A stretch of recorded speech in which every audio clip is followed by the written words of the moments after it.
Welcome back once again to your favourite educational YouTube channel পরীক্ষা প্রস্তুতি। গত 6ই December তোমাদের যে পিএসসি ক্লার্কশিপের মেন এক্সাম হয়েছে, সেই এক্সামে প্রিলি এবং মেন দুটো মিলিয়ে জেনারেল ক্যান্ডিডেট যদি 115 থাকে তবে তো নিশ্চিন্ত, একদম নিশ্চিন্ত থাকবে। আর যারা 105 বা 10 প্লাস আছো তারাও টাইপিং প্র্যাকটিস করবে। এত কম নম্বর কেন হবে সেটা তোমাদেরকে ব্যাখ্যা করার চেষ্টা করছি। তোমাদের পরীক্ষার আগেও আমি বলেছিলাম, তো এখন আবারও বলছি, দেখো যে ক্লার্কশিপের যে নোটিফিকেশানটা বেরিয়েছিল সেই নোটিফিকেশানের 4 নম্বর পেজ, তোমরা 4 নম্বর পেজে ভালো করে দেখতে পারবে। দেখো এখানে লেখা রয়েছে যে the commission will have discretion to fix qualifying marks in part 1 and each group of part 2। এই জায়গাটা ভালো করে লক্ষ্য করো। এখানে যদি বলতো যে পার্ট 1 পার্ট 2 দুটো মিলিয়ে অ্যাগ্রিগেট করে করা হবে, তাহলে এখানে কিন্তু শুধু বলা হতো যে পার্ট 1 অ্যান্ড পার্ট 2, কিন্তু এখানে লেখা আছে দেখো ইচ গ্রুপ অফ পার্ট 2। তার মানে কি পার্ট 2তে দুটো গ্রুপ ছিল, একটা ছিল বেঙ্গলি ছিল, আবার ইংলিশ ছিল, বা যাদের অন্য নেপালি ছিল বা হিন্দি ছিল, এই দুটো কিন্তু ভাগে ভাগ ছিল।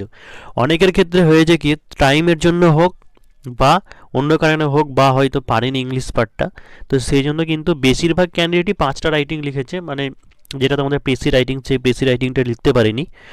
আর অনেক ক্যান্ডিডেট হয়েছে কি বাংলা 3টে খুব ভালো করে লিখেছে আর হয়তো ট্রান্সলেশনটা করেছে বা হয়তো রিপোর্ট রাইটিংটা করেছে, আর সেইভাবে কিন্তু হয়নি। একজন জেনারেল ক্যান্ডিডেটের ক্ষেত্রে যদি মোটামুটি বাংলার ক্ষেত্রে 16-17 মার্কস বেঁধে দেয়, আর ইংলিশের ক্ষেত্রে যদি তোমার 12 নম্বরও যদি করে দেয়, 12 বা 13 নম্বর অর্থাৎ 30% যদি করে দেয় পার্ট 2তে কোয়ালিফাইং মার্কস, তাহলে ইংলিশ পার্টটাতে কিন্তু অনেকেই ডিসকোয়ালিফাই করবে। তার কারণ যারা দুটো রাইটিং বিশেষ করে লিখেছে, হয়তো রিপোর্ট রাইটিংটা আর ট্রান্সলেশনটা, অনেকেরই কিন্তু ঠিকঠাক অ্যাকিউরেট কিন্তু হয়নি।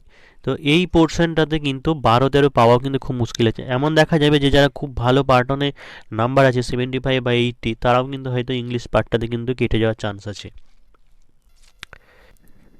এই কারণেই বলবো তোমাদের যাদের জেনারেল ক্যান্ডিডেট বা অন্যান্য ক্যাটাগরি, আমি জেনারেল ধরে এখানে বলেছি, বা অন্যান্য ক্যাটাগরি যাদের মার্কস কম আছে, যারা হয়তো ভাবছো যে তোমরা পিলিতে কাট অফে দোরগোড়াতেই আছো, হয়তো জেনারেল ক্যান্ডিডেটকে হয়তো 65-এই আছো, কিন্তু তোমাদের যদি মেন এক্সাম মনে হয় যে পার্ট 2 এক্সামের ক্ষেত্রে মেন এক্সামে যদি মনে হয় যে তোমরা 40+ স্কোর করে যাবে, 40+, 50 থাকলে তো আরও ভালো হয়, 40+ বা 45 এরকম স্কোর করে যাবে, তাহলে অবশ্যই তোমরা এখন থেকে টাইপিং টেস্ট করো। দেখো অফিসিয়াল তো এটা বলা নেই, তবে কেউ যদি মানে জানতে চাও যে মনে হতে পারে, আমি আমার ব্যক্তিগত ধারণাটা দিতে পারি, বা আমি কিছু জনকে ডব্লিউবিসিএস অফিসার যারা তাদের সঙ্গে কন্ট্যাক্ট করেছিলাম, তো তাদের মতে মোটামুটি পার্ট 2 এক্সামের ক্ষেত্রে একটা জেনারেল ক্যান্ডিডেট মোটামুটি 25 থেকে 28 ম্যাক্সিমাম থাকতে পারে, বা হয়তো 30 মার্কস পর্যন্ত থাকতে পারে। সেই ক্ষেত্রে নিশ্চয়ই বাংলাটা নিয়ে কারো অসুবিধা হবে না, বাংলা বা হিন্দি যাদের যা মাতৃভাষা সেটা নিয়ে প্রবলেম হবে না। সমস্যাটা যে ইংলিশ পেপারটা নিয়ে, তো ইংলিশ পেপারে আমার যতদূর ধারণা যে অন্তত 10 থেকে 12 নম্বর পেতেই হবে। 10 থেকে 12 নম্বর না করলে কোয়ালিফাইংয়ের ক্ষেত্রে একটু মুশকিল আছে, এটা অবশ্যই জেনারেল ক্যান্ডিডেট হিসাবে বলছি। সেই হিসাবে অন্যান্য ক্যাটাগরি মোটামুটি 1-2 নম্বর করে তোমরা কমিয়ে নিতে পারো। ফাইনালি আর একবার বলে দিই যে একজন জেনারেল ক্যান্ডিডেট বা ওবিসি ক্যান্ডিডেট তোমরা যারা 110, 105 যদি হয় সেরকম, তাহলে তোমরা প্র্যাকটিস করতে পারো। মানে 105-10 যারা আছে তারা সবাই টাইপিং প্র্যাকটিস করতে পারো। এটা আমি একটা ফেসবুক থেকে কালেক্ট করেছি যে typing PSC clerkship typing test নিয়ে কিছু আলোচনা। দেখো 2015-16 সালে যে ক্লার্কশিপ টাইপিং টেস্ট হয়েছিল তার রুলস অনুযায়ী বলছি যে কীভাবে হয়েছিল। যে 2015-16তে যে পরীক্ষা কিন্তু স্ক্রিন দেখে হয়নি, পেজ দিয়ে দেওয়া হয়েছিল। আরও একটা জিনিস যেটা তোমরা অনেকেই ভাবছো যে 20টা শব্দ, দেখো 20টা শব্দ আর 25টা শব্দ সে যাই হোক, কিন্তু পরীক্ষা মানে কীরকম ধরনের প্যারাগ্রাফ দিচ্ছে বা কীভাবে তোমাদের টাইপিং টেস্টে পার্টিসিপেট করতে হয়েছে তার উপরে কিন্তু ডিপেন্ড করতে হয়। এমন হয়তো দেখা গেল যে 30, অন্যান্য এক্সামের ক্ষেত্রে 30 ওয়ার্ড আর পিএসসির হয়তো দেখা গেল 20 ওয়ার্ডস, হয়তো একই ইকুইভ্যালেন্ট। তো সেই অনুযায়ী বলবো যারা মোটামুটি আছো তারা হালকাভাবে নিও না, একটু ভালোভাবে দেখো। কারণ পেজ যদি দিয়ে দেওয়া হয় তাহলে কিন্তু পেজ দেখে করলে কিন্তু প্রবলেম হয়, আর যদি স্ক্রিন দেখে দেওয়া হয় তাহলে তো কোনো অসুবিধাই হবে না। তো তোমরা দুইভাবেই প্র্যাকটিস করতে শুরু করো। মানে সাধারণত যারা এক্সপার্ট, যারা টাইপিং টেস্ট করে, তাদের মতে ধারণা বলে যে যদি স্ক্রিন দেখে করে তাহলে কার যদি 25 WPM যদি থাকে, তাহলে সেই ক্ষেত্রে যদি পেজ দিয়ে দেওয়া হয় তাহলে কিন্তু 25 থেকে 16-17তে কিন্তু নেমে যায়।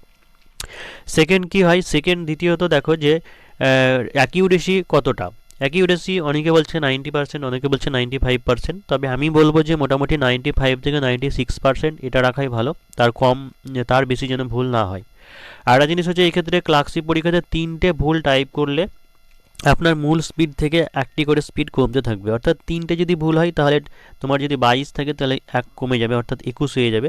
এইভাবে কেউ যদি 9টা ভুল করে তাহলে অর্থাৎ 25 কার যদি স্পিড থাকে তাহলে 25 থেকে 3 বাদ দিলে হয়ে যাবে 22, তার টাইপিং স্পিড হয়ে যাবে। আর তৃতীয়ত হচ্ছে যে গতবারে ক্লার্কশিপ টাইপ টেস্টে টাইপিং শেষে সেটা প্রিন্ট করতে বলা হয়েছিল, সেটাকে প্রিন্ট করে জমা দেওয়ার পরে কর্তৃপক্ষ সেই প্রিন্ট করা পেজটিতে স্বাক্ষর করে ক্যান্ডিডেটদের ফেরত দিয়েছিল। চতুর্থত হচ্ছে ভুল ওয়ার্ডের নিচে কোনো লাল রঙের এরর ডিটেকশন দেখায়নি। ভুল করা শব্দ অবশ্যই ঠিক করা যাবে। এটা আমি শিওর না, কারণ সাধারণত আমি যতদূর জানি যে টাইপিং টেস্টে ব্যাক স্পেস কাজ করে না, তো এটা আমি ঠিক বলতে পারছি না। পঞ্চমত যে কি ডিপ্রেশন ছিল 5, প্যাসেজটা 200, 250 বা 300 ইত্যাদি শব্দের মধ্যে ছিল, অর্থাৎ 200 শব্দ হতে পারে বা 250 শব্দ হতে পারে। মোটামুটি স্ট্যান্ডার্ড সবাই ভাববে যে 300টা শব্দ এরকমই হয়তো থাকবে ম্যাক্সিমাম।